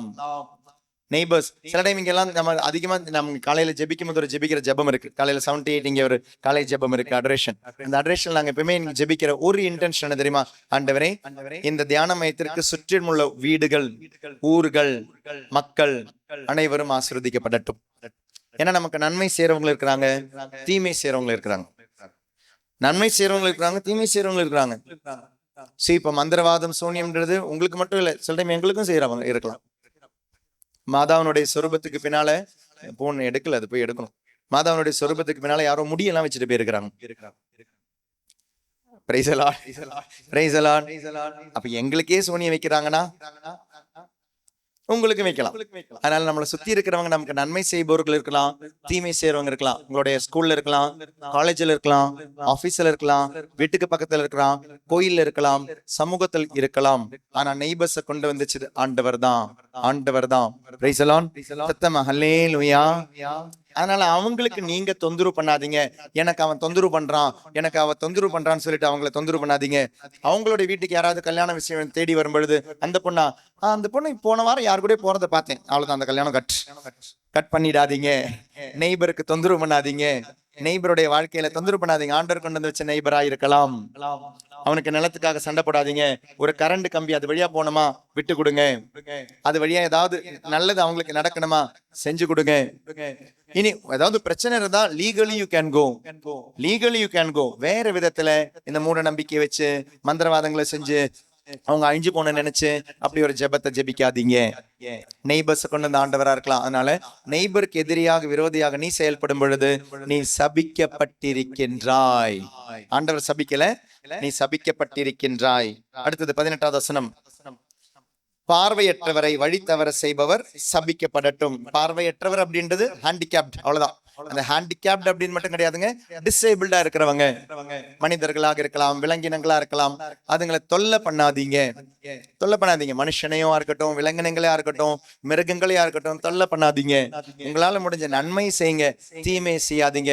அப்படி நீங்கள் தீமை செய்பவர்களாக இருந்தால் உங்களுடைய பிணைப்பு எங்க இருக்கு பாருங்களேன். உங்களுடைய உடலும் உங்களுடைய மனசும் பிணைப்பு தப்பா இருக்கிறதுனாலதான் நம்ம சில டைம் நாயை பார்க்கும்போது சும்மா இருக்கிற நாயா இருக்கலாம், அதை கல்ல தூக்கி போடுவோம்.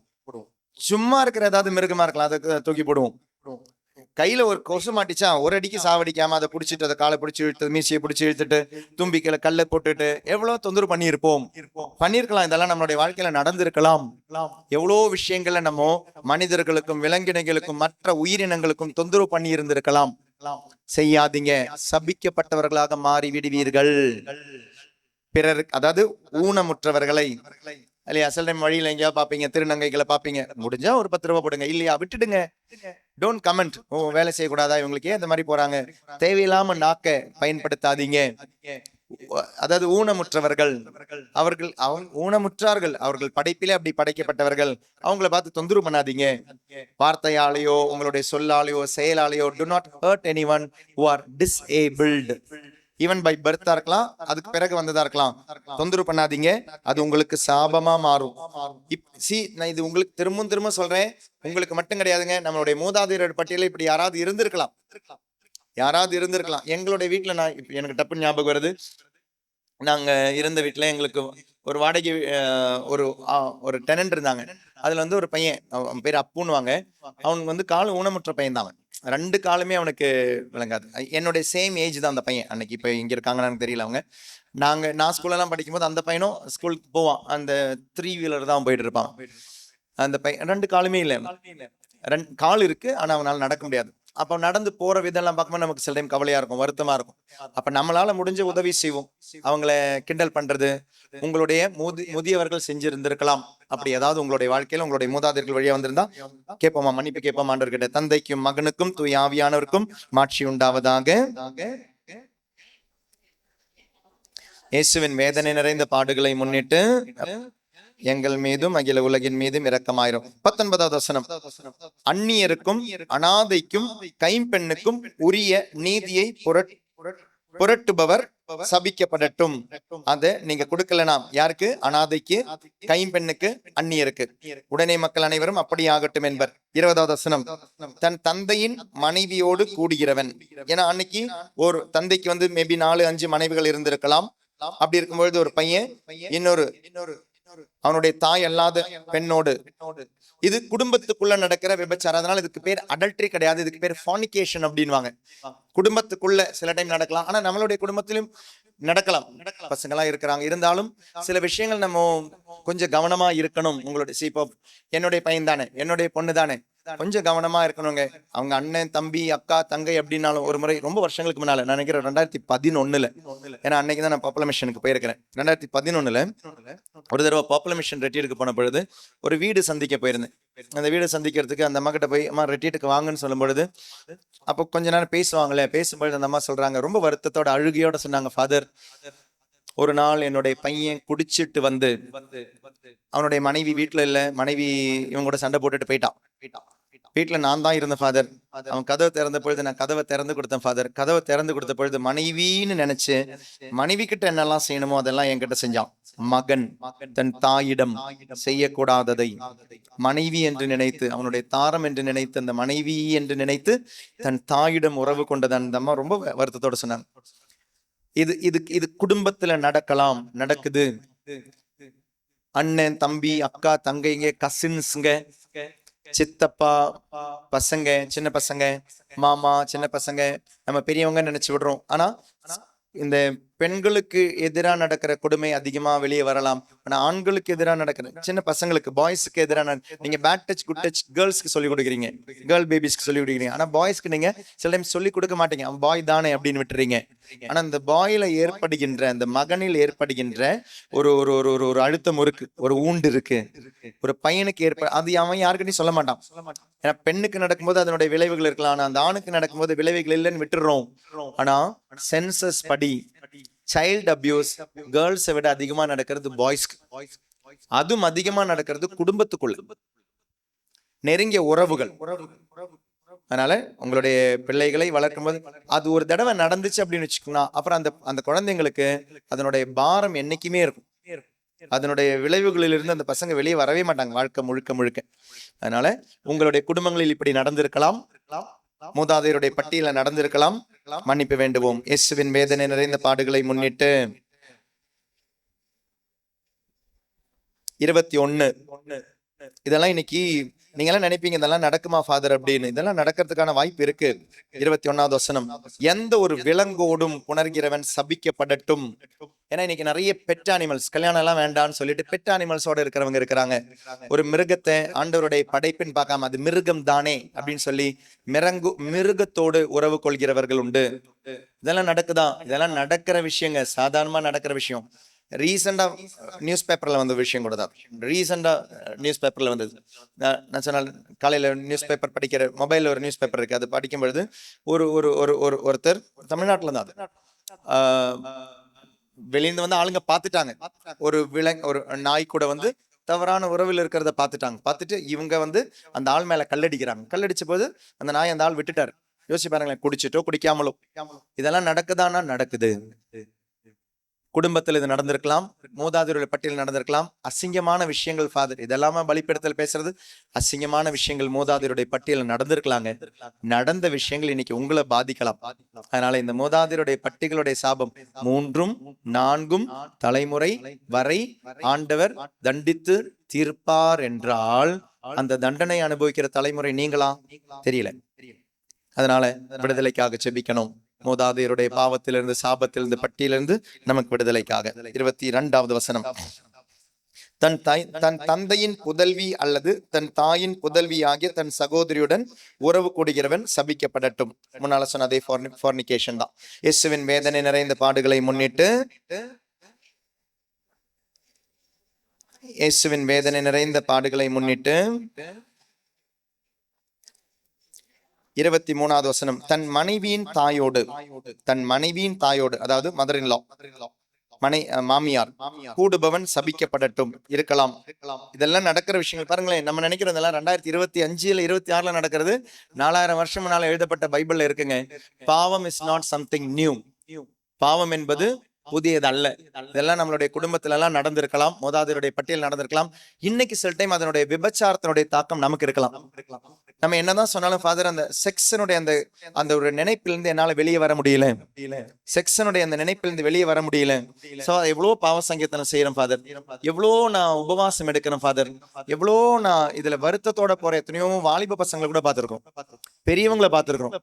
செக்ஸனுடைய தாக்கம் ரொம்ப இருக்கும் பொழுது தன்னுடைய காரணங்கள், இந்த சில பாவங்களிலிருந்து நமக்கு விடுதலை கிடைக்காத காரணம் இப்படி மூதாதையருடைய பட்டியல் இருக்கலாம். நமக்கு மன்னிப்பு வேண்டுவோம். இயேசுவின் வேதனை நிறைந்த பாடுகளை முன்னிட்டு, இயேசுவின் வேதனை நிறைந்த பாடுகளை முன்னிட்டு 24வது வசனம். தமக்கு அடுத்திருப்பவரை ஒளிந்திருந்து கொள்பவன் சபிக்கப்படட்டும். மத்தவங்களுடைய ஆண்டவர் சொல்லியிருக்கிறார், நாக்கால மத்தவங்களை கொல்லுறதும், மத்தவங்க அழிஞ்சு போன நினைக்கிறதும். அப்படி ஏதாவது உங்களுடைய குடும்பங்கள்ல யாராவது அழிச்சிருந்தாங்கன்னா, ஏங்க கொலையே நடந்திருக்கலாம், நமக்கு தெரியல. ஆணவ கொலைகள் எல்லாம் நம்மளுடைய குடும்பத்தில் நடந்திருக்கலாம். ஏன் 10 தலைமுறை முன்னால ஒரு கொலை நடந்திருக்கலாம், 20 தலைமுறை முன்னால ஒரு கொலை நடந்திருக்கலாம், தெரியல. அந்த ஒரு மூதாதையருடைய பட்டியல நீங்க இருக்கிறீங்கன்னா கண்டிப்பாக அதற்கு நீங்கள் விடுதலை பெற்றே ஆக வேண்டும்.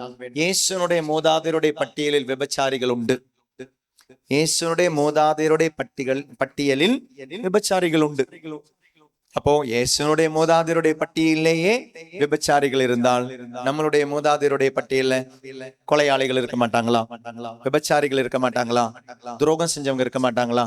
இருப்பாங்க. மன்னிப்பு கேட்போமா? உருக்கமா? இயேசுவின் வேதனை நிறைந்த பாடுகளை முன்னிட்டு 25வது வசனம். குற்றமற்றவரை கொல்வதற்காக கையூட்டு வாங்குபவர், லஞ்சம் வாங்குறவங்க இருந்திருக்கலாம், சபிக்கப்படட்டும். ஜெபிப்போமா? இயேசுவின் வேதனை நிறைந்த பாடுகளை முன்னிட்டு 26வது வசனம். இத்திருச்சட்டத்தின் வார்த்தைகளை எல்லாம் கடைபிடித்து நடவாதவர் சபிக்கப்படட்டும். பைபிளை ஃபாலோ பண்ணாத இருந்திருப்பாங்க. ஒரு முறை இங்க தியானத்துக்கு வந்த ஒரு ஃபேமிலி இதே மாதிரி ஒரு நைட்ரோஜலுக்கு தான் வந்தாங்க. அவங்களதான் ஞாபகம் வருது. நைட்ரோஜலா உள்ளிருப்பு தியானமான்னு தெரியல, நைட்ரோஜல் தான். ஏன்னா அவங்க சனிக்கிழமை நைட்ரோஜல் வந்தாங்க. ஞாயிற்றுக்கிழமை ஆராதனை டைம்ல ஆண்டவர் ஒரு வெளிப்பாடு கொடுத்தது என்னன்னா, ஒரு குடும்பத்துல மரணம் தந்து ஆண்டவர் ஆசீர்வதிக்கிறார். மரணம் தந்து ஆண்டவர் ஆசீர்வதிக்கிறார். மரணம் எல்லாம் ஆசீர்வாதமா நமக்கு தோணும். வித்தியாசமா இருந்தது வெளிப்பாடு. தியானம் எல்லாம் முடிச்சுட்டு அவங்களும் போயிட்டாங்க. ஞாயிற்றுக்கிழமை முடிச்சுங்க. மண்டே அவங்க மெசேஜ் போடுறாங்க, ஃபாதர் என்னுடைய மாமனார் இறந்துட்டாரு, அது ஒரு ஆசீர்வாதம் அப்படின்னாங்க. மாமனார் மேல கோவம் இருக்கிறதுனால கிடையாதுங்க. 10 வருஷம் அந்த மனுஷன் படுத்த படுக்கையா இருந்தார். அவர் செஞ்ச ஒரே ஒரு தப்பு என்ன தெரியுமா? அந்த மருமக வந்து டெய்லியும் பைபிள் வாசிக்கிறவன். இவருக்கு வந்து அந்த பைபிள்னாலே கண்ணுல கண்டாலே பிடிக்காது. ஒரு நாள் என்ன பண்ணாருன்னா, இந்த பைபிளை எடுத்து விசிறி அந்த பொண்ணு முள்ள எரிஞ்சார். இனி நீ இதை வாசிக்க நான் பாக்குறேன் அப்படின்னு சொல்லி அவ வாசிக்கிற பைபிளை கிழிச்சு அவருடைய முகத்துல எரிஞ்சவரு அந்த நொடி பொழுது விழுந்துட்டார். 10 வருஷமா படுத்த படுக்கையாரு. பைபிளை கிழிச்சு அவ வாசிக்கிற பைபிளை கிழிச்சு அந்த முகத்துல போட்டவரு விழுந்தாரு. 10 வருஷமா படுக்கையா இருந்தார். சனிக்கிழமை ஞாயிற்றுக்கிழமை அந்த ஆராதனையில விடுதலை கிடைச்ச அந்த மனுஷனுக்கு தான் மரணம் தந்து ஒரு ஆண்டவர் ஆசீர்வதிக்கிறார். மண்டே இறந்துட்டார் ஃபாதர்னு சொல்லி ஈவினிங் மெசேஜ் போடுறாங்க. இந்த வார்த்தைகளை அவமதிப்பவர்கள் இப்படி நம்மளுடைய வீட்டுல இருந்திருக்கலாங்க. நம்மளுடைய வீட்டுல பைபிளை கிழிச்சு போட்டவங்க, பைபிளை கொளுத்துனவங்க, மிதிச்சவங்க, ஜெபமாலையை தூக்கி போட்டவங்க, சொரூபங்களை உடைச்சவங்க, அழிச்சவங்க, நாசம் பண்ணவங்க இருக்கலாம். ஒரு சபையில இருந்து இன்னொரு சபைக்கு நம்ம போறோம், அதனால எல்லாம் தெருவுல எல்லாம் போட்டவங்க இருக்கிறாங்க. மாதாவெல்லாம் தெருவுல தூக்கி போட்டவங்க இருக்காங்க. ஜெபமாலை எல்லாம் ரோட்ல தூக்கி போட்டவங்க இருந்திருக்கலாம் நம்மளுடைய வீட்டுல. இதெல்லாம் இன்னைக்கு நம்ம அனுபவிச்சுக்கிட்டு இருக்கலாம். மன்னிப்பு வேண்டுவோம். இயேசுவின் வேதனை நிறைந்த பாடுகளை முன்னிட்டு, இயேசுவின் வேதனை நிறைந்த பாடுகளை முன்னிட்டு சில விஷயங்கள் எடுக்க வேண்டாம். பைபிள் இருக்கிற விஷயம் தான். லேவியர் 18:22 இருக்கு. ஹோமோசெக்சுவாலிட்டி ஆண்டவர் இருக்கிற ஒரு பாவம். இப்படி உங்களுடைய குடும்பங்கள்ல இருந்திருக்கலாம். அதனுடைய சாபம் உங்களுடைய குடும்பங்களிலும் நீங்க செய்யும்போது அதனுடைய ரிசல்ட் உங்களுடைய தலைமுறையில் இருக்கலாம். ஹோமோசெக்சுவாலிட்டி அப்படின்ற பாவம். அடுத்த ஒரு பாவம் மாஸ்டர்பேஷன் அப்படின்ற பாவம். இந்த சுய இன்பம் அப்படின்ற பாவம், அதனுடைய சாபம். நம்மளுடைய இன்னைக்கு எல்லாமே இந்த நியூஸ் பேப்பர் நான் படிக்கிறேன்னு சொல்ல, அந்த நியூஸ் பேப்பர்ல ரொம்ப நார்மலா இன்னைக்கு அதெல்லாமே போட்டிருக்கிறாங்க. ரொம்ப நார்மலா அந்த விந்தணு அப்படின்றது அது வெளியாக்க வேண்டும், அது இந்த மாசத்துக்கு இவ்வளவு தடவை எல்லாம், இதெல்லாம் நியூஸ் பேப்பர்ல போட வேண்டிய விஷயமா? இன்னைக்கு போட்டிருக்கிறாங்க. அப்படி வெளியாக்குறதால் புரோஸ்டேட் கேன்சர் வராது, அதனால ஆண்கள் பாதுகாப்பா இருக்கலாம். அதாவது இன்னைக்கு மெடிக்கல் சயின்ஸ் சொல்லுது masturbation is not sin, masturbation is not wrong, and all the more masturbation is helpful, healthy. சுலன் பார்ந்தவர்களே, நான் முதல்ல போட்ட ஃபவுண்டேஷனுக்கு வரேன். உடம்பு, மனசு ஒரு பிணைப்புல இருக்கு. எந்த பிணைப்புல இருக்கு பாருங்களேன். நான் சொன்ன எல்லா விஷயங்களும், அது விபச்சாரமா இருக்கட்டும், அடல்ட்ரியா இருக்கட்டும், ஃபார்னிகேஷனா இருக்கட்டும், இன்செஸ்டா இருக்கட்டும், குடும்பத்தில் இருப்பவர்களோடு உடல் உறவா இருக்கட்டும், வெளியே இருப்பவர்களோடு உடல் உறவா இருக்கட்டும், தன்னைத்தானே அழிப்பதாக இருக்கட்டும், இது எல்லாமே பாருங்களேன். கண்கள் மறந்து போகுது, ஆனா மனசு மறக்க முடியல. கைகள் மறந்து போகுது, ஆனா மனசு மறக்க முடியல. நாக்கு மறந்து போகுது, ஆனா மனசு மறக்க முடியல. சில உணவுகள் மேல உள்ள பேராசை, நகை மேல உள்ள பேராசை, இந்த பேராசை எல்லாம் உடம்பிலிருந்து மறைஞ்சு போகுது, ஆனா மனசுல ஒரு பிணைப்பா நிக்குது. இந்த பிணைப்பு உங்களுக்கு பாவம் செய்ய வைக்கும், அது சாபத்தையும் கொண்டு வரும். I am affected, I am addicted, I am affected, I am addicted. இந்த அடிக்ஷன் பாருங்க, இந்த செல்ஃப் அபியூஸ். என்னுடைய உடம்ப நல்லா கவனிங்க. மாஸ்டர்பேஷன் நடக்கிற பாவம் என்னுடைய உடலை, சுய இன்பத்தில் நடக்கிற பாவம் என்னுடைய உடலை நான் தவறாக பயன்படுத்தும் பொழுது I am feeding a evil spirit. I am feeding a evil spirit. சுய இன்பம் என்பது I am feeding a evil spirit, ஒரு தீய ஆவிக்கான உணவை. ஏன்னா ஆவிக்கு உடல் கிடையாது. ஆவிக்கு ஒரு தப்பு செய்யணும்னா உடல் வேணும். ஆவிக்கு உடல் கிடையாது. ஆவிக்கு தப்பு செய்யணும்னா ஒரு உடல் வேணும். அப்ப என்ன பண்ணும்? ஆவி ஒரு உடலை எடுக்குது, வாங்குது, வாடகைக்கு எடுக்குது. அதுல சுய இன்பம் செய்யும்பொழுது நான் என்னுடைய உடலை கொடுக்கிறேன். I am feeding a evil spirit. ஒரு விபச்சாரம் செய்யும்பொழுது I am feeding a evil spirit. நான் ஒரு தவறு என்னிலோ பிறரிடமோ நான் செய்யும் பொழுது, அது மனிதர்களாக இருக்கலாம், விலங்கினங்களாக இருக்கலாம், பறவைகளாக இருக்கலாம், எதுவும் ஆகட்டும், அப்படி நான் செய்யும், இல்ல உயிரில்லாத பொருட்களாக இருக்கலாம், இப்படி நான் என்னுடைய இந்த பொருட்கள் இதெல்லாம் பயன்படுத்தும் போது என்னுடைய உடலில் I am feeding a evil spirit. கடவுளுடைய மகனாக மகளாக கடவுளுடைய மகனாக வாழ வேண்டிய நான் இன்னைக்கு ஈவில் ஸ்பிரிட்டுக்காக வாழ்ந்துகிட்டு இருக்கிறேன். என்னுடைய உடம்பை நான் பயன்படுத்திக்கிட்டு இருக்கிறேன். இப்படி பயன்படுத்தினவங்க மூதாதையருடைய பட்டியலில் இருக்கலாம். அதனுடைய தாக்கம் உங்களுடைய உடலிலும் இருக்கலாம். அதனுடைய தாக்கம் உங்களுடைய உடலிலும் சாபமாக இருக்கலாம். மன்னிப்பு வேண்டுவோமா? இயேசுவின் வேதனை நிறைந்த பாடுகளை முன்னிட்டு, இயேசுவின் வேதனை நிறைந்த பாடுகளை முன்னிட்டு, இயேசுவின் வேதனை நிறைந்த பாடுகளை முன்னிட்டு ரெண்டு விஷயம் மட்டும். ஒண்ணு நம்ம அடிக்கடி சொல்றதுதான், அது எசேக்கியேலுடைய புத்தகத்துல இருக்கு, 13:20 இருக்கு. கயிறு கட்டாதீங்க. கயிறு கட்டக்கூடாது. ஏன் கயிறை கட்டக்கூடாது? பைபிள் சொல்லுது கயிறை நம்ப கூடாது. கயிறு உங்களை பாதுகாப்பதல்ல, அந்த கயிறுகளை நான் அறுத்து எறிவேன் ஆண்டவர் சொல்றார். இப்படி கயிறை கட்டினவங்க உங்களுடைய மூதாதையருடைய பட்டியலில் இருந்திருக்கலாம். அந்த சாபம் இன்னைக்கு உங்களுடைய மூட நம்பிக்கை காரணமாகலாம். அவங்க கயிறை மட்டும் கட்டினாங்க, இன்னைக்கு நீங்க மந்திரவாதி வர போக ஆரம்பிச்சிங்க, ஜோசியம் வர போக ஆரம்பிச்சிங்க, ஜாதகம் வர போக ஆரம்பிச்சிங்க. எங்கிருந்து வருது? வந்தது மூதாதையருடைய பட்டியலில் இருந்து வந்தது. அதனுடைய சாபம், அதனுடைய தாக்கம் உங்களையும் பாதிக்கலாம். நமக்கு தெரியாத நம்மளுடைய மூதாதையர்கள் எந்த மதத்தில் இருந்தார்கள், எதை செய்தார்கள் என்று தெரியாது. மன்னிப்பு வேண்டுவோம் இந்த திருப்பலியில். இனி கடைசியான ஒரு விஷயம், பாவ சங்கீர்த்தனம் உங்களுக்கு தர விடுதலை. மத்தேயு நற்செய்தியில இருக்கு 18வது அதிகாரத்துல 23வது வசனத்தை வாசிக்கும் பொழுது நல்லா கவனிங்களேன். ஒருத்தர் அரசர்கிட்ட கடன் பற்றுகிறார். விண்ணரசை கீழ்வரும் நிகழ்ச்சிக்கு ஒப்பிடலாம். ஓர் அரசர் தன் பணியாளரிடம் கணக்கு கேட்க விரும்பினார். இப்படிதான் பைபிள் ஆரம்பிக்கும். ஆரம்பிச்ச பிறகு ஒரு பணியாளனை கூப்பிடுறார். அந்த பணியாளன் எவ்வளவு காசு இவருக்கு கொடுக்கணும் அப்படின்னா 6000 தாலந்து. எவ்வளவு? 6000 தாலந்து. ஒரு தெனாரி, நல்லா கவனிங்க, ஒரு தெனாரி அப்படின்றது 10,000 தாலந்து கடப்பட்டிருப்பார். ஒரு தெனாரியம் அப்படின்றது ஒரு நாள் கூலி. ஒரு தெனாரியம் ஒரு நாள் கூலி. 6000 தெனாரியம் ஒரு தாளந்து. Praise the lord, praise the lord, hallelujah, சத்தமா ஹல்லேலூயா. ஒரு நாள் கூலி ஒரு தெனாரியம். ஒரு தாளந்து 6000 தெனாரியம். அப்படின்னா 10,000 தாளந்துனா எவ்வளோ? 10,000 தாளந்துனா எவ்வளவு தெனாரியம்? ஒரு தாளந்து 6000 தெனாரியம். 10,000 தாளந்து 60 லட்சம். 60 லட்சம் தெனாரியம் 10,000 தாளந்து. 60 லட்சம் தெனாரியம். ஒரு தெனாரியம் ஒரு நாள் கூலி. ஹலோ, புரிஞ்சுதா? ஒரு தெனாரியம் ஒரு நாள் கூலி. அப்ப 60 லட்சம் தெனாரியம்னா 60 லட்சம் நாள் வேலை செஞ்சா கிடைக்கிற விஷயம். Praise the lord, praise the lord, hallelujah. அப்ப இவர் எவ்வளவு கடைப்பட்டு இருக்கிறார் அரசருக்கு? 60 லட்சம் நாள் வேலை செஞ்சா எவ்வளவோ அவ்வளோ. ஆண்டவர்கிட்ட வராரு, அழுவுறாரு. ஆண்டவர் 60 லட்சம் நாள் வாழ்ந்தால் சம்பாதிச்சால் எவ்வளவு அவர் கிடைக்குமோ, அதாவது அத்தனை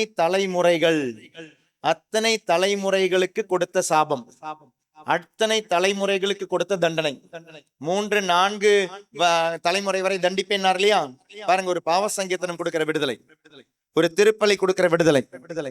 60 லட்சம் கொடுக்க வேண்டிய இடத்துல ஆண்டவர்கிட்ட போய் ஒரு பாவ சங்கீர்த்தனம் செய்த பொழுது இத்தனை தலைமுறைகள் கொடுக்க வேண்டிய அந்த தனாரியத்தை, இத்தனை தலைமுறைகள் அனுபவிக்க வேண்டிய ஒரு தண்டனையை இயேசு கிறிஸ்துவனுடைய பாடுகளால் மன்னித்து 60 லட்சம் நாள் ஊதியத்தை, அதாவது எத்தனையோ தலைமுறைகள், ஆயிரக்கணக்கான தலைமுறைகள் கொடுக்க வேண்டிய தண்டனையை, அனுபவிக்க வேண்டிய தண்டனையை அந்த மத்தேயு 18 ஆண்டவர் சொல்றாரு, நான் மன்னிச்சுட்டேன்றார்.